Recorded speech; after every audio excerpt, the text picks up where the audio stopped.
ठुला ठुला समुद्र छन् खोली भेटिँदैन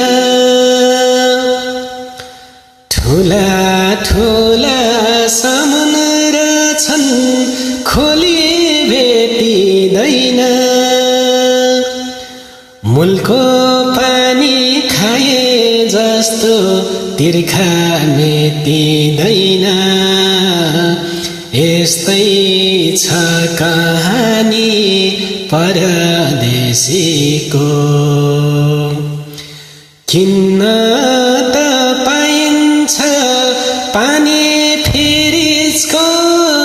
नि हावा एसीको तर तिर्सना मेट्दैन गाउँ बेसीको किन्न त पाइन्छ पानी फ्रिजको नि हावा एसीको तर तिर्सना मेट्दैन गाउँ बेसीको